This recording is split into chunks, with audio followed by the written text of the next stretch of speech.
Macht Eretz Yisrael. Maybe the trouble is that you don't know Yiddish. That's definitely my problem.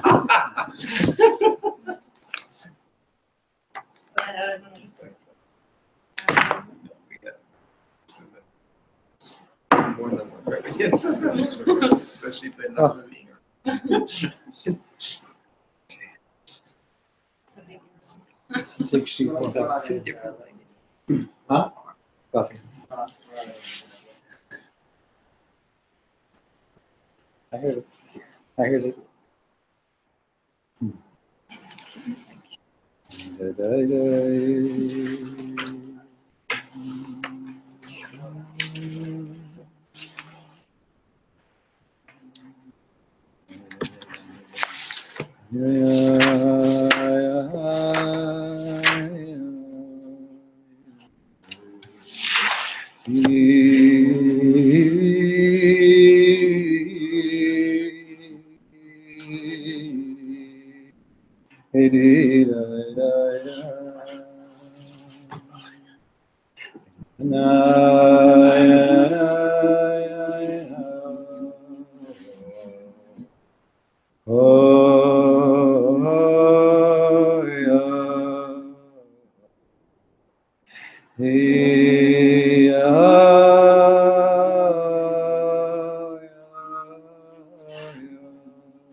Wow, so welcome everybody. A lot of new faces tonight, which is good because we're starting a new piece. So, for those of you who are here for the first time, we're learning the, right, can everyone hear me? The heating makes it a little harder. Let me know if you need me to speak up, okay? We're learning the Torah of the Piaseczna Rebbe, Reb Shlomo Carlebach up here in Piaseczna, sometimes referred to as the Eish Kodesh. Wanted to be called the Baal Chovat HaTalmidim because he really loved the book he wrote for young children, above all. But we're going to be learning tonight a piece from his Sefer Derech HaMelech. We're not going to get through the whole piece tonight. We'll start it tonight. We started it last week, actually. We'll start it again this week. And we'll be learning it this week and next week, I gather. What's your name? Laza. Ami. Hey. If there's anything I say in Hebrew or in English that doesn't make sense, stop me. And, you're welcome to chime in here. Okay, you can use this. Okay.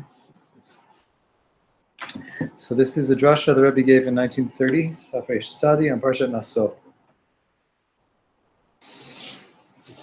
Yeah. Would anyone object to me turning the heater off? I feel like it took the chill out of it. You see the little switches on top next to the dial? In the box, above the electric box? There's two switches up there? Yeah, just flip them down. Thank you. Okay. Thanks. So the Rebbe starts by quoting from the Birkat Kohanim. Vayidaber Hashem, Chulei Daber Aharon Be'abanav Lemor, Kol Tvarchu B'nei Yisrael Amor Lahem.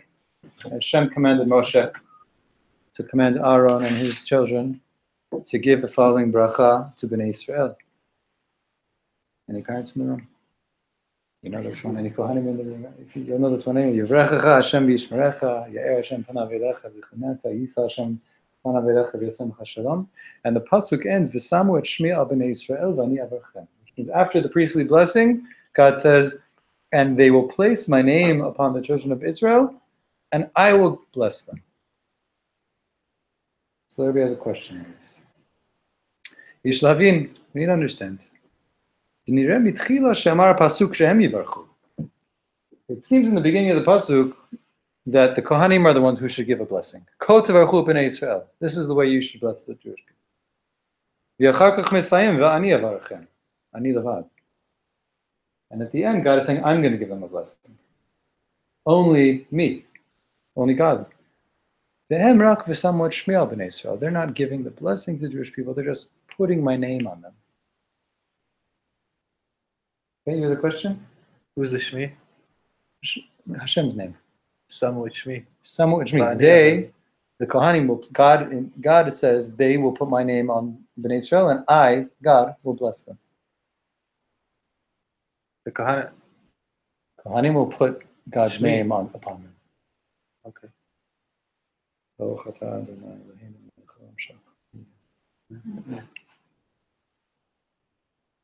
So we're not going to get to an answer to this question till the end of the Joshua. Okay? but this dynamic of some people doing something and this mysterious ani avarchem, this is sort of the entry point in here. Ki ita b'midrash Rabbi Tanchuma. Rabbi says, quotes Midrash Tanchuma, rabbinic source, Amar HaKadosh Baruch Hu, Ba'olam hazeh hayta ruchi notenet bachem chochma. The Midrash says, speaking on God's behalf, so to speak, in this world, my ruach, my spirit, notenet bachem chochma, gives wisdom to you, gives chochma to you. Ula'atid, ani noten bachem chochma, u'mechayeh etchem. But in the future, I will give chochma to you, or place into you chochma, u'mechayeh etchem, and bring you to life, give you life. Shneamar v'natati ruchi bachem v'chiyitem. It says in Yechezkel, this is the end of in the prophecy of the dry bones. That's familiar to some of us. That God says, Natati ruchi bachem v'chiyitem. I will give my ruach into you, and you will come to life.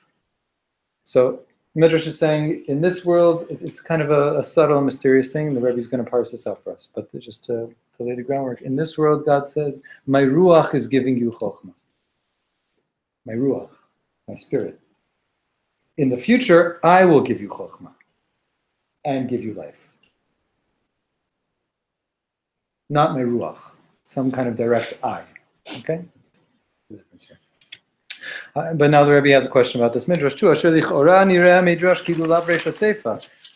seems like within this midrash itself, the statement at the beginning of the midrash and at the end of the midrash that's coming to prove or to support the statement, they don't really seem to go together.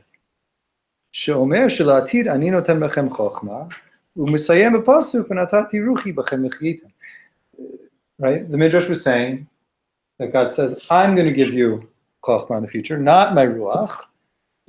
But then they bring a pasuk that says, "V'natati ruchi bachem," and I'll give my ruach to you.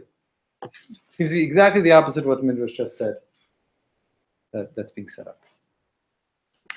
Ava pashut efshar. Now, in other words, let's try to examine this, understand this on a simple level. Ki ata hachochma sheyesh liish hayisraeli hu mibchinat ruach shelama. Right now, in our current existence, the chokhmah, the wisdom, or I would say, we'll see, we're not just talking about wisdom here, we're talking about the most basic level of consciousness that we have, is mibchinat ruach shelamala. It's given to us a ruach from above. It's a spirit from God. Like, where does your consciousness reside? Where does it come from? What is it? You can't touch it, you can't point to it. It's ruach, it comes from ruach shelamala. There's some kind of spirit from God that imbues us with consciousness. Midrash says, in this world, I'm giving you, my ruach is giving you chokhmah. It's the vehicle for bringing chokhmah to us. But in the future, The difference will be that the chokhmah we receive will not be through this means of ruach, of spirit, but it will be God giving us directly chokhmah, not through spirit, but from God's own self. Ani noten bechem chokhmah. The Rebbe is going to explain it. Ha'olam, gam ha'malachim, shomsham mibchinat ruach shelamala. Everything that exists, the universe, physical universe, spiritual realms, angels, anything you can talk about in existence, it comes, its root is in ruach shelamala, as it says, uvuruach piv kol tzva'am kanoda. I'll read to the end of the sentence and explain. V'shorish Yisrael b'chinat chochma, Yisrael alu b'machshava, b'chinat atzilut, ti'ihu, v'chayihu, chad. Everything that exists is kept alive, so to speak, is given its existence from God's spirit, from God's ruach. As it says, ruach piv kol tzva'am, the breath of God's mouth is what gives life. Right? You read the Torah, how does God create the world? Through speaking. Through speaking. So there's words, but the thing that carries life itself is what we call God's breath. Ruach piv. Okay, it's just a helpful image to have. It's obviously not like literal breath like our breath, but ruach piv is what carries life. Well, that's true of everything else. Everything that exists in the world except for the source, he says, but the root of Yisrael, the root of the souls of Am Yisrael, the root of Yisrael is not from Ruach, is not from God's breath. It's from what's called Chokhmah, from God's own wisdom, from God's own mind. As Midrash explains, Yisrael alu b'machshava, which means that that before creating the world, before putting together physical material existence, before even beginning to create, there was this thought that Hashem had, this primordial thought of Am Yisrael, of the root of Yisrael. So according to the Chachamim, the whole building then of creation is to build a context for whatever that purpose of Am Yisrael that God was dreaming up and thinking of to take place in. So what the Rebbe is spelling out here is that the root of Am Yisrael is in something that precedes Ruach, that precedes the breath, that precedes the speech. It's a more primal part of the process of creation, and it also originates within God, not from a breath that comes into creating. He's gonna flesh this out more. Okay, it's a bit out here, it's a bit esoteric, but it's from a place which is called Atzilut Di'ihu V'chayu Chad. It's a place that's called Atzilut, which, in one sense of the word, it means total nearness. Di'ihu V'chayu Chad, a place in which, is a quote from the Zohar, he and his life are one. A place that's completely unified with God's own being. So, everybody's with us. Talking about Ruach, God's Spirit, God's Chokhmah. We have no idea what these things mean. Well, let's take a human analogy to try to understand what this distinction is. What does it mean for something to exist from Ruach and from Chokhmah? Ruach peh, kevan shenitgaleh lachutz nifran ma'at min ha'adam ha'motzio. Think about the breath in your mouth. The moment breath comes out of your mouth, it separates from your body. It's no longer inside of you. V'ha'chokhmah, ap shenitgaleh v'yamar chokhmata l'zulato, but wisdom, or a thought, even if you bring it out into the open and you share it with somebody else, you tell it to somebody else, gam ata kshura bo b'lo perud v'lo chiluk, ben kodem shenitgaleh lachar shenitgaleh. Your wisdom, your thought is still within you completely as much as it was before you shared it with somebody else. You can bring it out and it doesn't leave you. That's chokhmah. Chokhmah you can share and it doesn't leave you. It stays in its root within you. But ruach, You put it out there, and then by default it separates from it. So they're going to use this analogy to try to understand what this medrash means. What's this world is the ruach, and the next world is the chokhmah. בעולם הזה רוחי נותנת בכם חוכמה. והדעת שיש לישראל הוא מבחינת רוח של מעלה ונפרד מעט. In this world, what does it mean? רוחי נותנת בכם חוכמה. My ruach gives you חוכמה. הדעת שיש לישראל הוא מבחינת רוח של מעלה ונפרד מעט. The way that we receive consciousness from God, it's by way of ruach, which means that it's going to be slightly separate from God. Our conscious existence in this world is always going to have even the slightest degree of separation from its source. Or I'll say in other words, we are never going to have fully unified chokhmah with God. We always are going to walk around with a sense of separateness.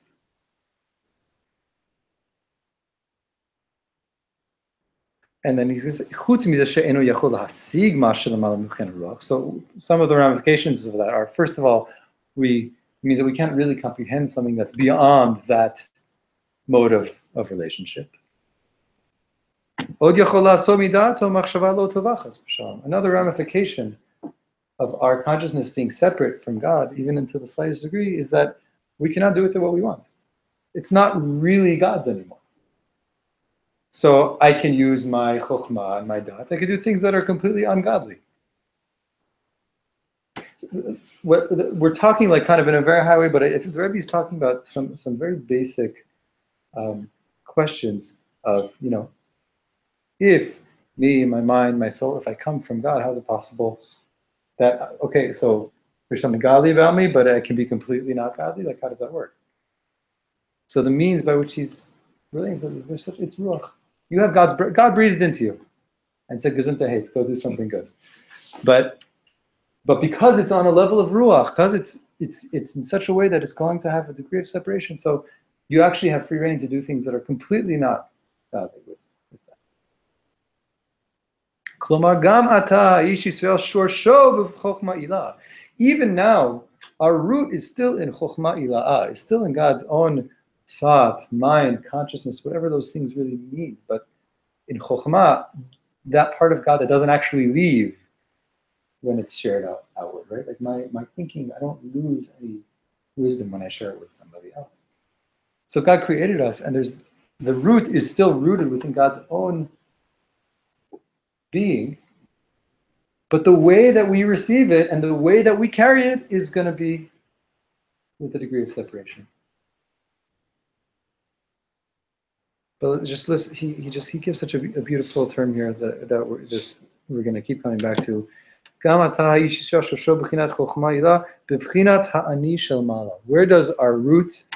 is our root in God's chokhmah? It's in what's called ha'ani shel mala.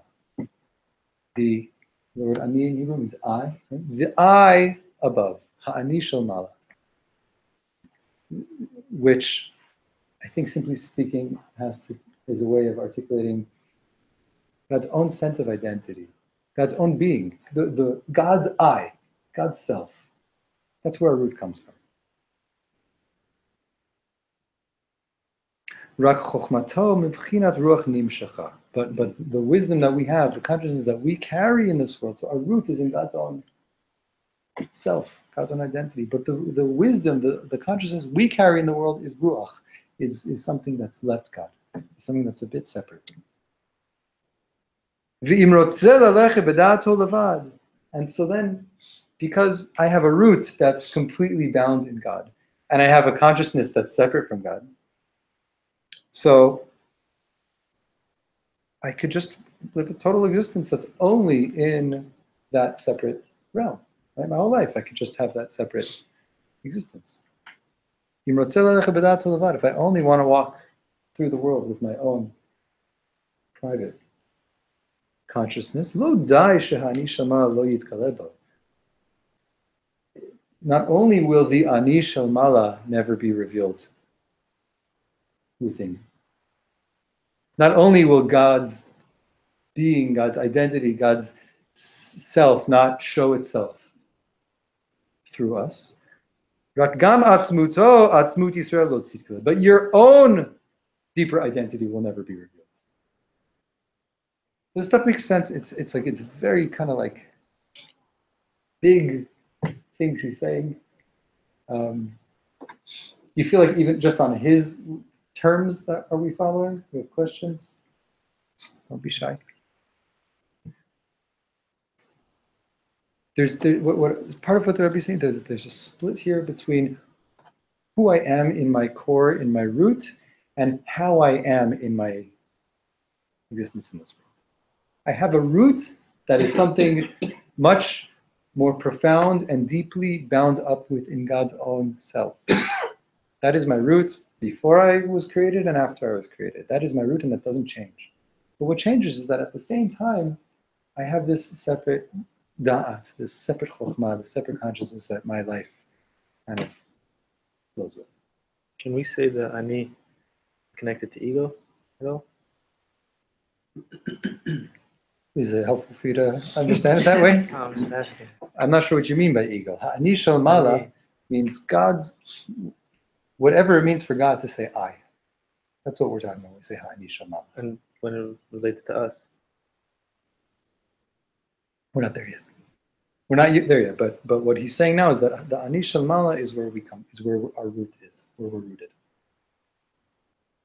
I've been in classes where they say the Jewish soul is different than non-Jewish soul. So does this apply to everyone or just Jews? Well, all I know is what he's writing in front of me right now. He doesn't really seem to be, talking in that direction, but he's talking about Yisrael. And he says, this is Yisrael. Yisrael b'machshava.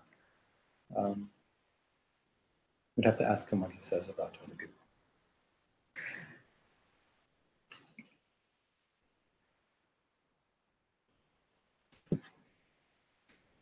So why is it that if I only walk with my da'at in this world, I'll never access my real, that root identity?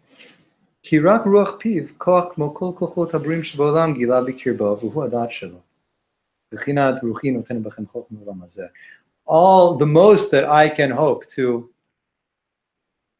uncover of myself.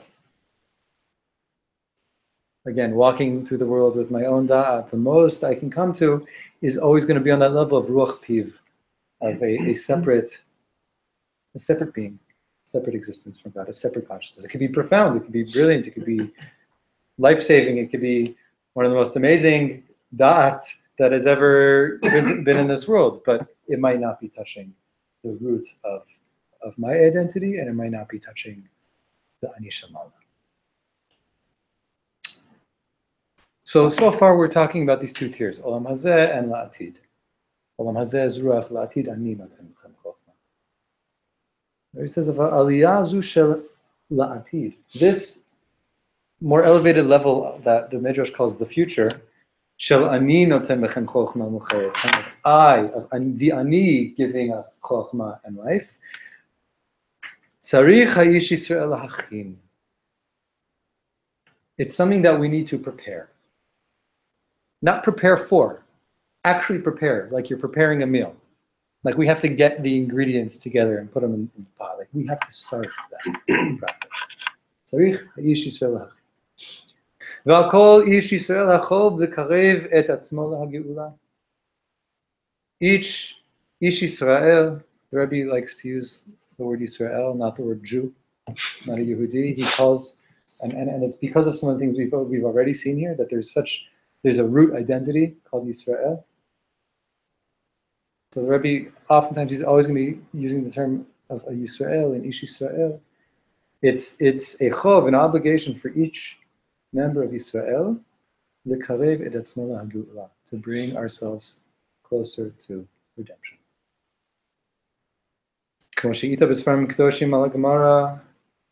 It says in the Talmud Yerushalmi, Kol shelo nivne beit hamikdash biyamav ki'ilu nechrav biyamav. This is maybe a quote you've heard before. Anyone for whom the Beit HaMikdash, the temple, was not built in their days, it's as if it was destroyed in their days. He says that there's a certain understanding of those words beyond the surface level that I just said, which is Shekol ish tzarich im yamav livnot chelek beit hamikdash shelo ulekarev et atzmo lahageula. What does it mean? Kol shelo nivne beit hamikdash biyamav. Anyone for whom the Beit HaMikdash wasn't built in their days. It means that each one of us needs to take our days and use them to build the portion of the Beit HaMikdash that belongs to us. Livnot chelek Beit HaMikdash shelo. That individual piece that you have to bring forth redemption, that's your job in your 120 years on this planet, is to bring your part of redemption. Livnot chelek Beit HaMikdash shelo ulekarev et atzmo legeula. And to bring yourself closer to Geula. It's not your job to build the whole Beit HaMikdash. The statement of the Gemara isn't, according to this reading, it's not saying that was the whole world redeemed? Is the Beit HaMikdash standing when you leave this world?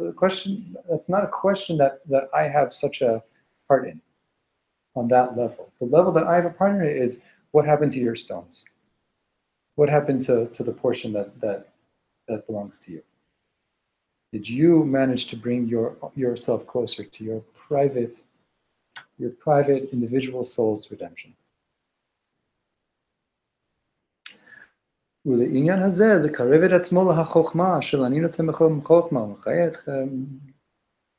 Why is this relevant? Because Rabbi said we need to pave the way. We need to take the steps towards that greater level of relationship where we receive our chokhmah, our consciousness comes from ani shalmala, from God's own self, rather than a separate ruach. So how is it that we bring ourselves closer to that future reality? Yecholim, it's possible, al yedei emunah shlema b'Hashem. Through emunah shlema b'Hashem. What does the word emunah shlema mean?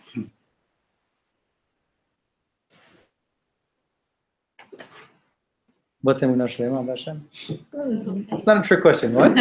Total faith. Total faith. I like to use the word total. I think a lot of people say complete faith or perfect faith. But we're going to see that. So first of all, I don't know about you, but I read this and it's like people are saying, oh, but there's hope. You can do it through what? Emunah shlema b'Hashem. And it's like, oh, okay. That all of a sudden that doesn't sound so accessible. I don't know about you, but for myself, it's like oh, and then oh. So I guess that's for somebody else, right? But throw out the window for a minute what you think emunah means, what you think faith means, and what emunah shlema means. Because we're not talking about perfect faith. We're talking about emunah that is more closely to what you're saying is total, meaning with all of what I bring. A faith that includes all of me. Not that's perfect. You're the difference? You're the difference between saying perfect faith and saying believing in God with all of you. Right? And when we're talking about the process of an individual person, each one of us, doing our part in this world to come to that redemptive place of closeness with God that is also our root and is also something of the future, but it's a very private and individualized thing. So the term emunah shlema makes a lot more sense when we're talking about the whole person and not perfection. Okay, the Rebbe will walk us through this, but it's important, I think, to just lay these things out so we have like a language for what we're reading here. What does this mean? Why can emunah shlema bring me to touch, to come closer to ani noten chem chokhmah, to my consciousness, my wisdom, my thinking that it comes from God's own identity, God's self. Or I'll say, I think more exactly, precisely, from the place in which I am rooted in God. Be'emunato ma'amin ma shelemala me'hadat. How is it that I can get beyond those bounds, those limits of my own conscious mind? Which the Rebbe said is from Ruach, is separate. It's separate. It's great. We have a life where we experience ourselves as separate, as individuals. How could I possibly get beyond that? So the Rebbe is saying, the thing that can be a bridge to step beyond the bounds of my da'at is emunah. Is emunah.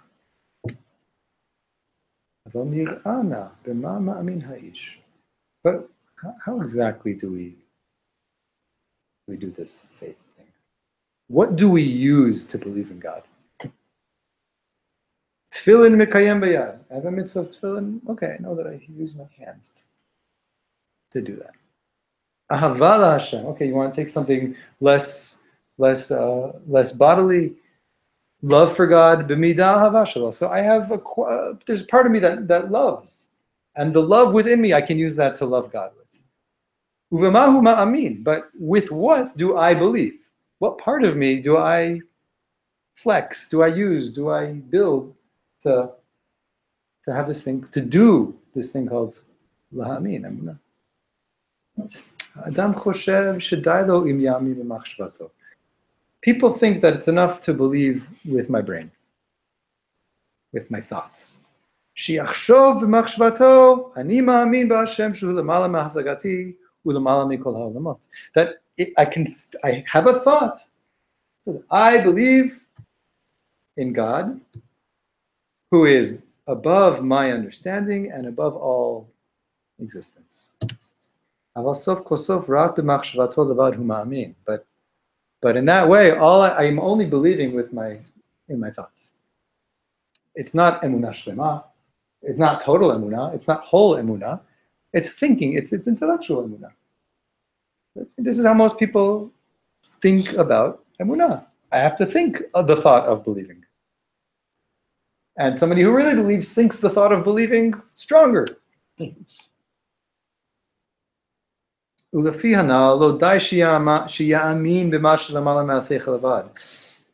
not enough to only believe in something that's beyond my mind. It's not enough to just believe that there's something that exists beyond my mind.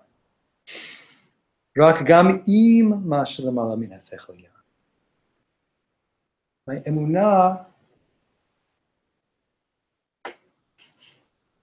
emunah is with that which exists beyond my mind. That is what I use. That is what I access.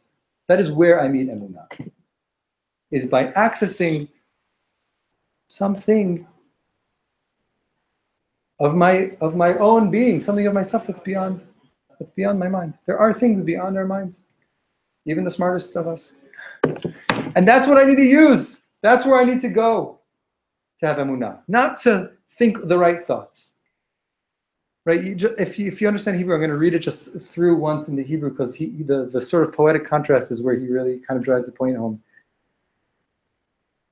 Lo dai shiyamin b'ma shelamala mehasecha levad, rak gam im ma shelamala mehasecha yam.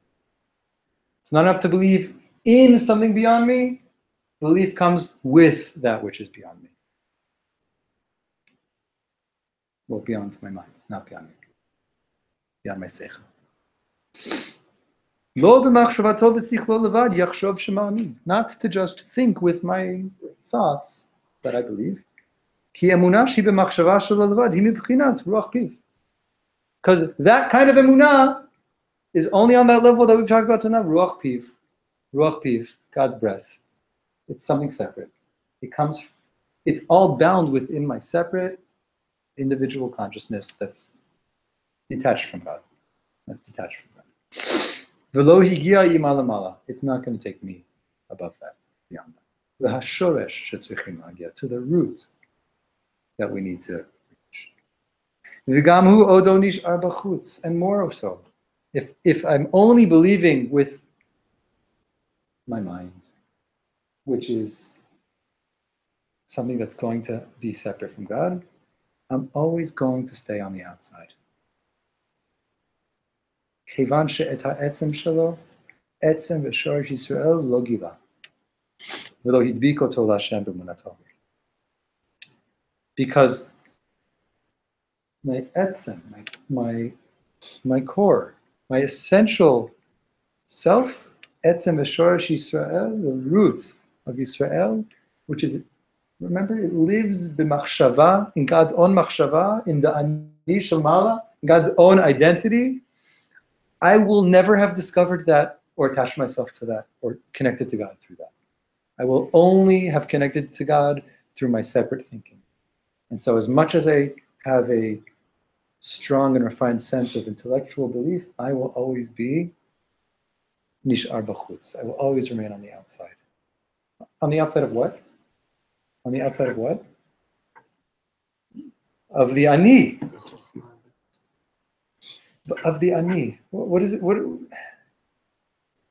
I'm always going to be separate from my own root. My own root is where I meet God, where emunah is able to be whole, is able to find, that's where the home base is.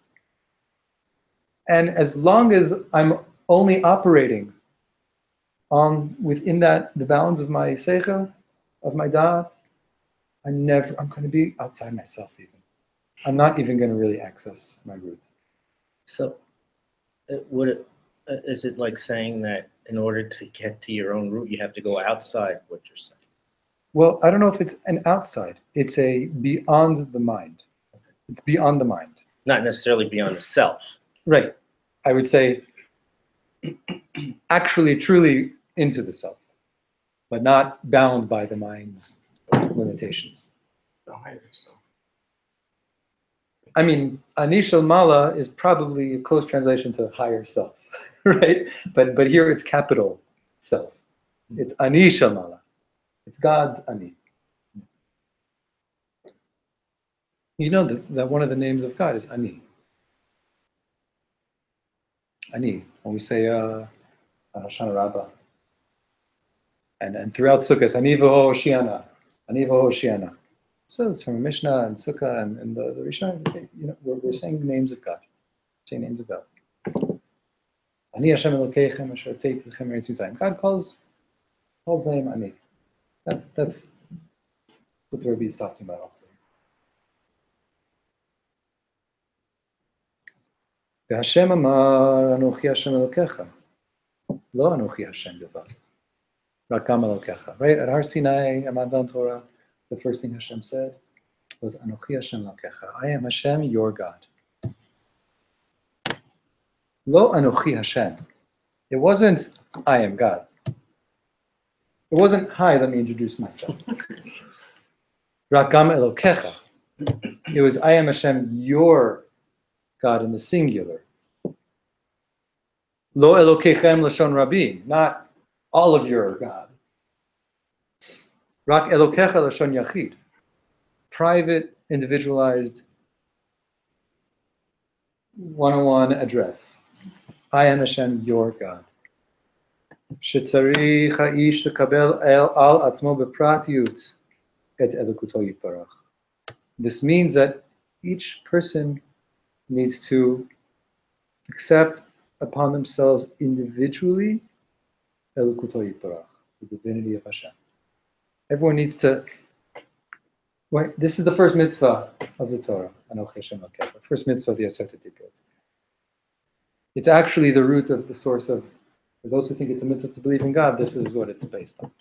So we're saying the mitzvah to believe in God is for you as an individual to take God into you. Ulahadbik bo et pratiyut atzmo v'shosho. And also to attach to God your own individual essence and root. I'm going to bring God into myself as an individual, and I'm going to attach myself as an individual to God through my own root, through the place where I come from. That's how, this is the kiyum of believing God. This is the fulfillment of that mitzvah, of that reality. Ukshe'eino midabeket pratiyut atzmo v'shosho b'Hashem, And when we're not, so long that we don't attach our individual selves and roots to God, Me'id Rak Hashem Elokim. All we can really be testifying to and saying is, Hashem is the God. Lo kiyem ze od anochi Hashem Elokecha, but I can't yet say Hashem is my God. And you hear it's always a two-way street. It's always bringing God into me individually and bringing myself individually to God. It's not enough to just. It's because when that happens, both are happening at the same time. Meaning for Hashem to really be my God, it happens through attaching myself, me, finding a root that's me in its core.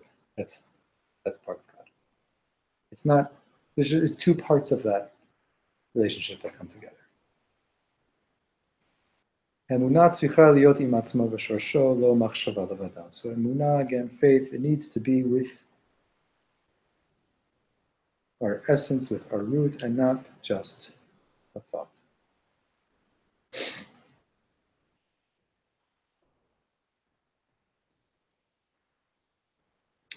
I want to bring something you brought up last week. We talked last week about the experience of being in utero and then living out in the world. I think it's a good mashal. I think it's a good analogy. Because when we are in the womb, we are in somebody else's ani. Right? In somebody else's body and being. We don't breathe our own air, we don't eat our own food, yet we are, where we are formed. Our bodies, our minds, our senses, they're all formed there. When we come out, we get separated, now we're breathing. Now we're in Ruach land, right? And one of the meanings of the word emunah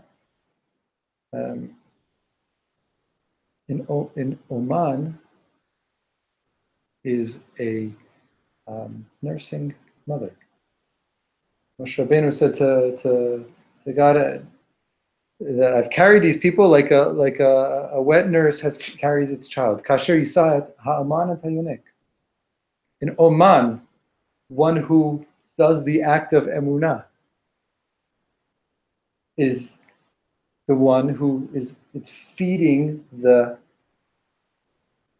child from its source of being. Emunah is that link back to the place where we come from. You hear this, and also it's also why in Oman is a craftsman or an artist or an artisan. Omanut is art because emunah is a process of bringing something into being.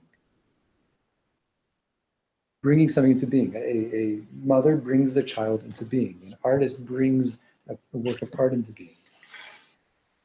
And our avodah of emunah is, on some level, it's bringing ourselves into being, in the most root and core identity of who we are and where we come from. It's bringing that shoresh, that root identity into being by connecting to our source with all of ourselves.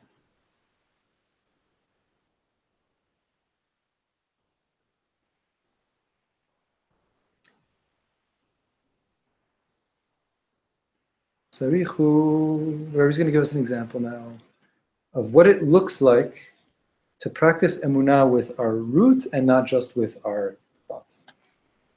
Okay, how do I believe in God beyond my thinking, beyond my thoughts? Sarichu le'orer b'kirbo da'aga shashivut atzmo. Person needs to awaken. We need to awaken within ourselves a concern, a degree of worry about shiflut atzmo, how sort of low we live.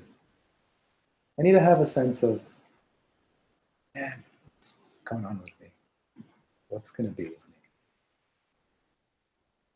me? Yagish v'choser shelo, and to have a feeling of what we're lacking. We get in touch with how distant we are from all these amazing things we've been talking about tonight. Et kadnut nafsho v'rucho, the small stature of my soul and my spirit right now. Shehem rechokim yoter mikdusha v'tara that are so far away from holiness, godliness, purity.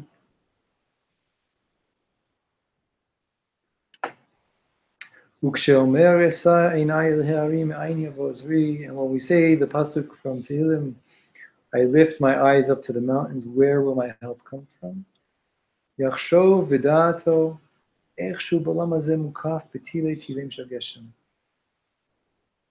conjure in our minds and think about, look at me in this world. What does it mean I look up at the mountains? Where can I have help from? It's like I'm surrounded by mounds and mounds of stuff.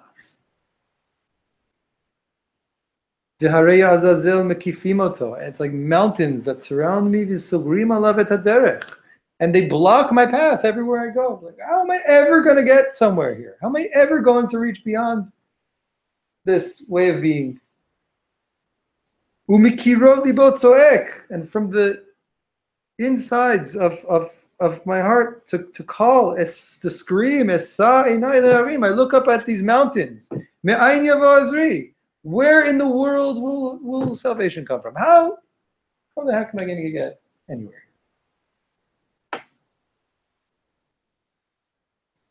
What the Rebbe always does is he talks to us about amazing, sublime things, and then talks to us about what it's like to be a human being. This is what it's like to be a human being. Okay, I told you all this beautiful stuff, but like, you know what it feels like most of the time? It feels like this. You try to talk to me about my root in God and Emunah and Shlema. Okay. It's a beautiful class. I'm going to go home afterwards and do my right? Who are you kidding? God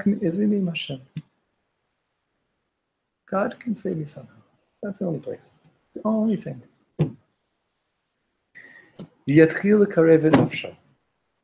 And continue to bring my nefesh, bring my soul a little bit closer. And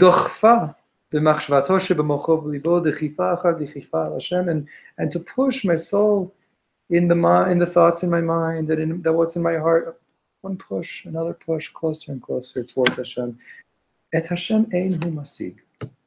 I have no idea about God.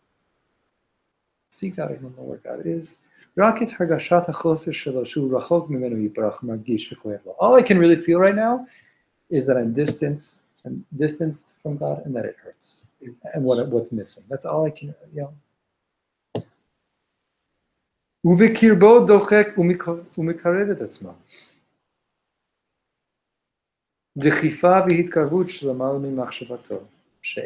Right? On the conscious level, in my mind and in my heart, all I know is how far I am from God right now. And how hopeless the situation is when I'm left, like, given who I am, what I've got. Hashem, inside, what's happening is I'm pushing myself, banging myself against this wall. There's a part of me that I'm pushing beyond what my mind can know, beyond where my thinking can reach. Because according to my thinking right now, according to what I know, there's not anywhere to go. There's not anywhere to turn.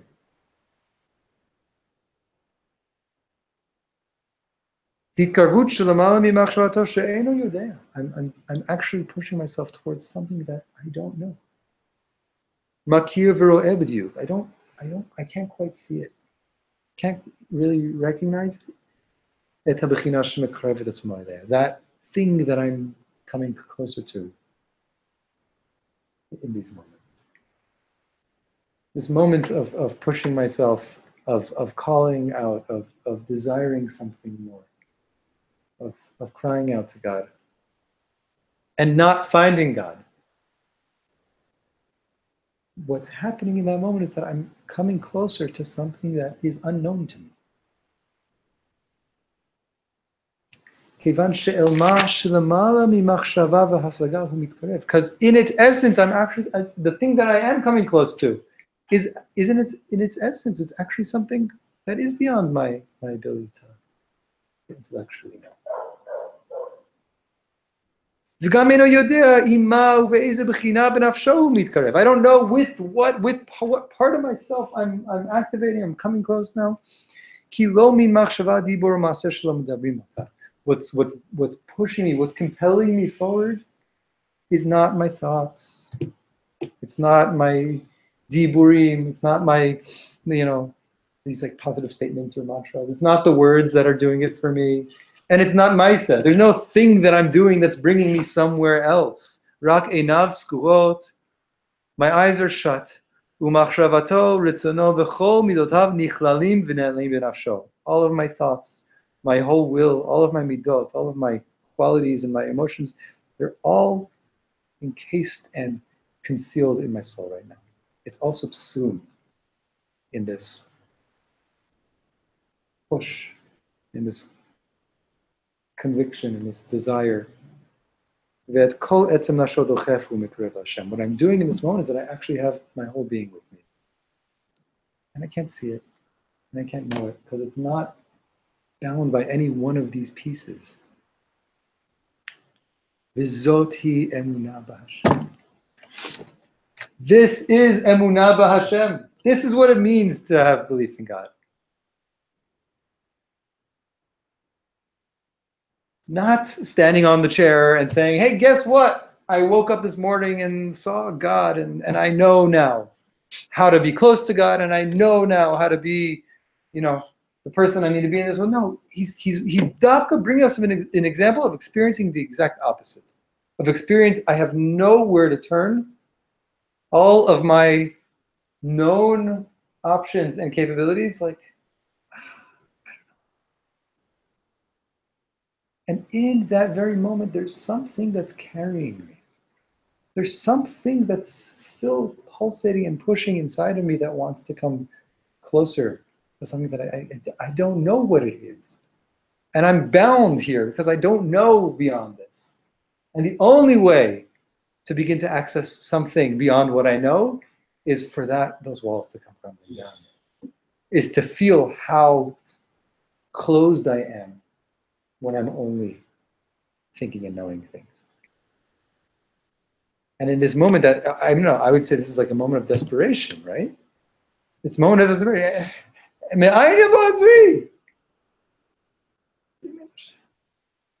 There's no words here even. There's nothing I can do here. There's nothing I can figure. It's not about figuring it out. It's about accessing something that I can only touch when all of me is in it. All of me gets pushed, gets pulled in here together. And when I have all of me together, I'm starting to touch something that's beyond what I can possibly know and what I can possibly strategize.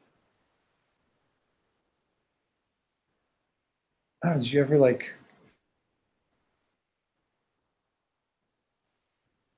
cry over something, like a total sense of loss, and then walk away and feel like somehow your life was given back to you? Somehow something, you didn't get an answer, but something sort of dropped in, something opened, and you just kind of I don't know what I'm going towards. I don't know what of me is moving here. That is exactly where emunah is happening. Zoti emunah b'Hashem, lo stam emunah she'Hashem nimtza. It's not just faith that there is a God. Rak she'Hashem hu elokav, v'hu avdo hameshubad mekurav elav. It's a knowing, and it's an emunah that Hashem is my God. There is something that carries me beyond what I'm capable of. I am Hashem's Eved. I'm totally bound to God. I can't truly become separate from God.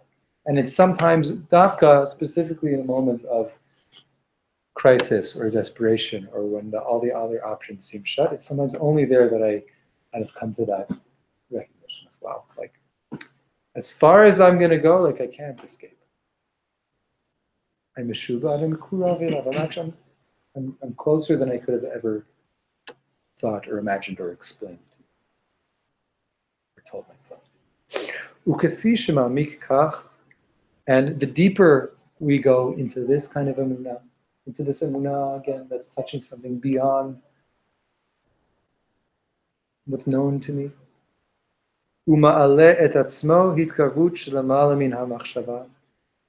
the more that I can deepen this sense, and the more that I can lift myself beyond, in a closeness with God that's beyond machshava, that's beyond thinking. Ken yuchal achar kach להתקרב יותר בפועל, במחשבה דיבור מעשה. So then afterwards, I can have more of this active closeness with God through conscious thoughts and through the way I speak and the things that I do. But the starting point of emunah is in that place that I might not be doing any of it. I might not know any of it. But it's when I can touch that sort of unknowable, inarticulate sense of connection, that is the root. That's the beginning point of emunah. Then from there, what can emerge is like, yeah, now I'm going to like doing this. Or now I'm going to learn Torah, and now it actually feels like it means something. Because there's someone on the other side of this communication. And maybe my thinking can be informed by that kind of deeper sense of an intimate boundness to God.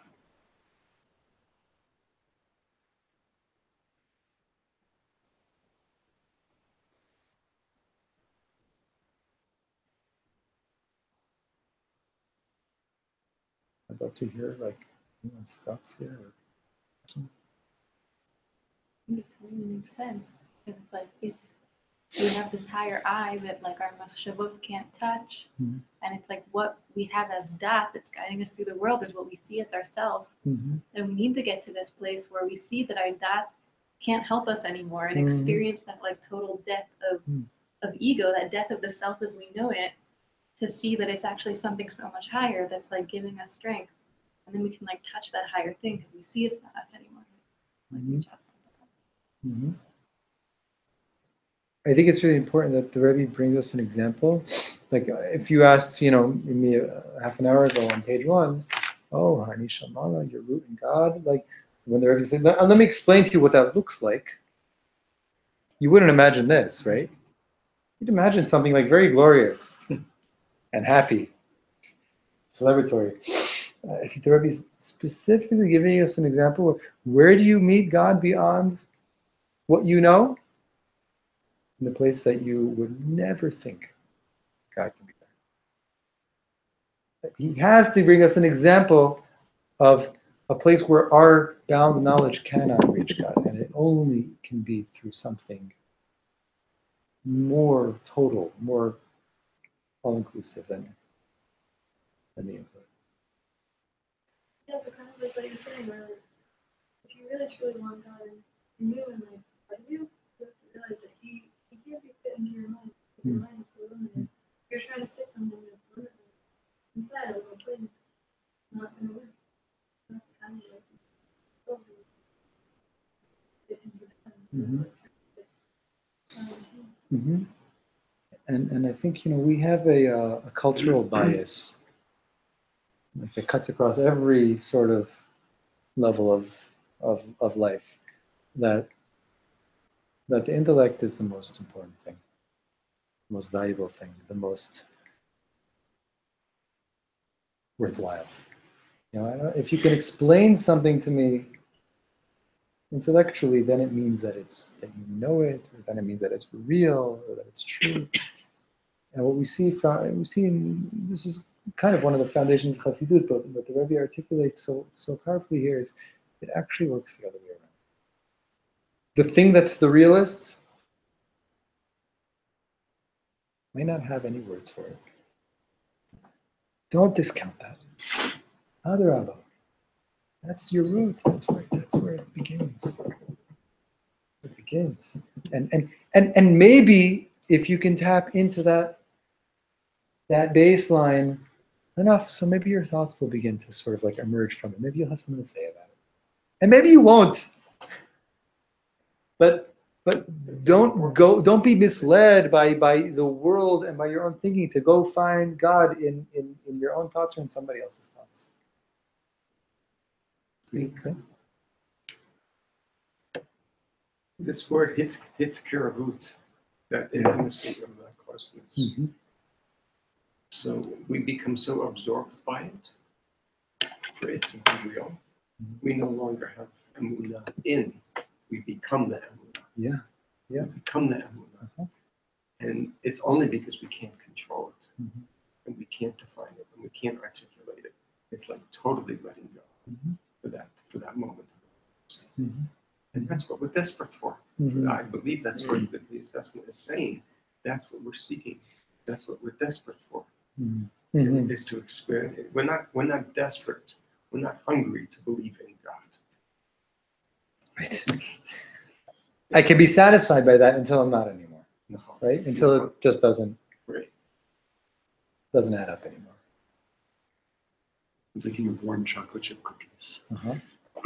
Like, you could talk about all the details of the cookies and the ingredients and where they're sourced from and different measurements, and you could spend all the, and it's very different than just taking a bite of a really nice warm chocolate chip cookie. Still. Bring it home, brother. And you don't have to say anything.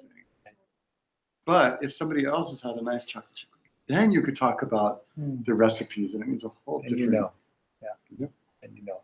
And then like taste and see. Like imagine you told somebody the recipe, but they've never tasted that. Oh, and what's it supposed to taste like? How do I know if it came out well? It's the wrong question. Right? If you're asking that question, you shouldn't be baking cookies.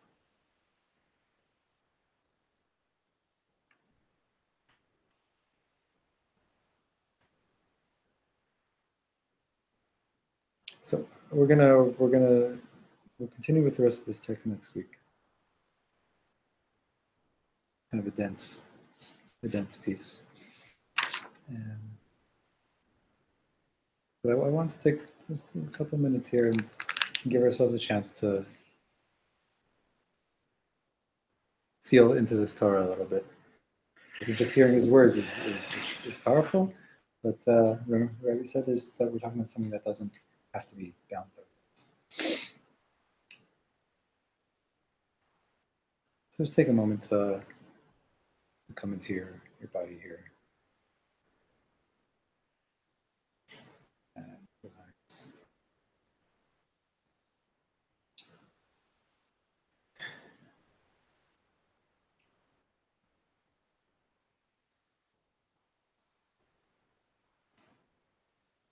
And every one of us carries a way in which we know ourselves from as early as we can.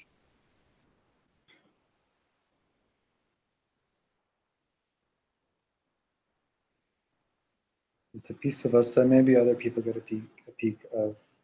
Maybe people who are closer to know more.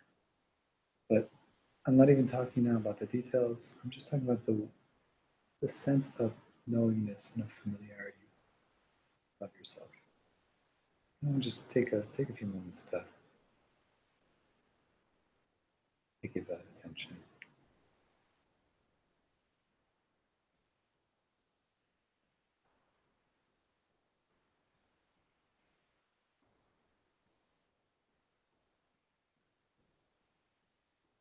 Let yourself feel yourself. Feel that way in which you know yourself.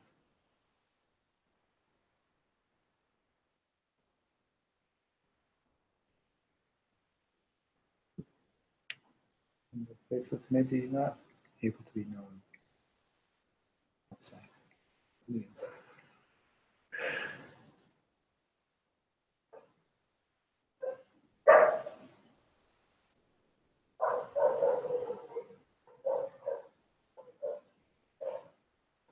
And we call that place unknown. Call that unknown.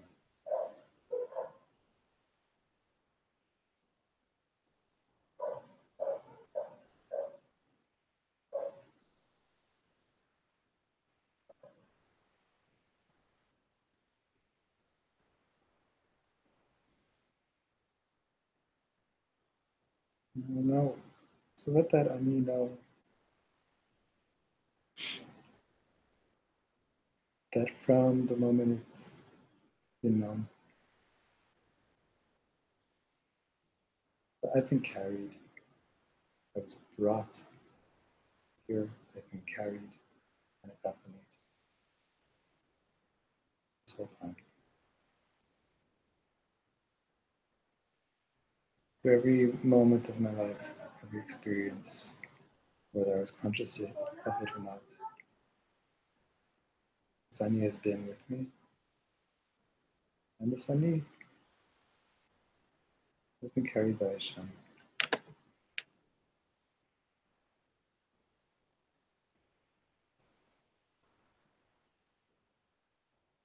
Just take these last few moments to just feel what is the quality of the relationship with my origins, with my source, with Hashem. What's the quality of the relationship from that my Ani has? Hashem. Doesn't need words or even necessarily need imagery, but if that comes, it's fine. What does it feel like to be together?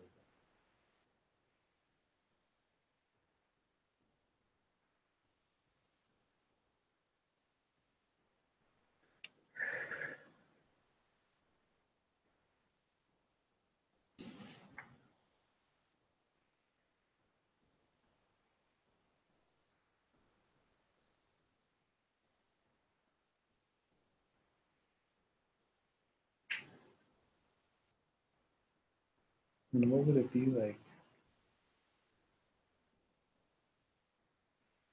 if more of my Ani can be with me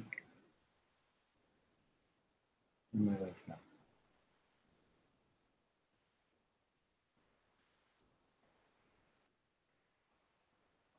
Is there a certain feeling that I can connect to that brings me back in touch with that Ani? Is there a certain image or scent or sense?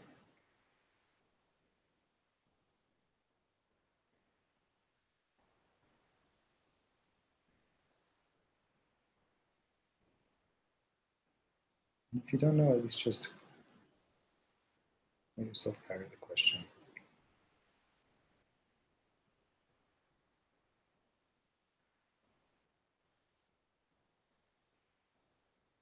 How do I bring more Ani into my life? Live with Ani. Be guided by Ani.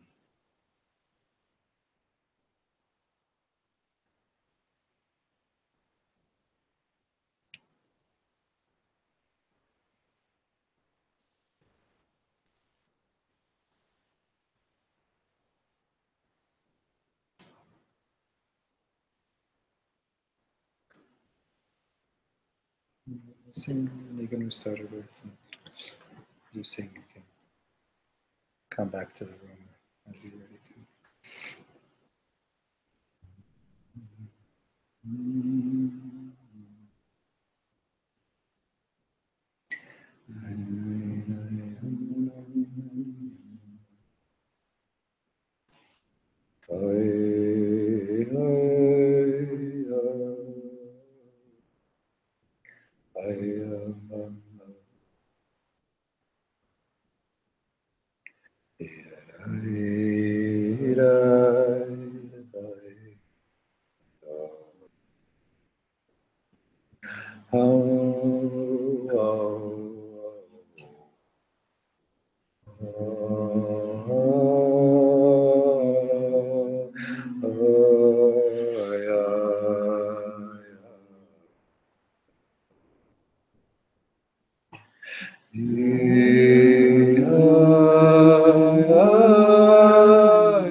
Di da da da da.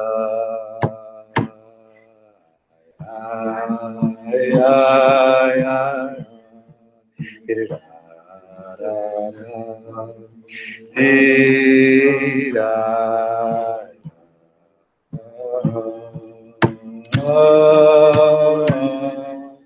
Di da da da.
Thanks for coming, everybody.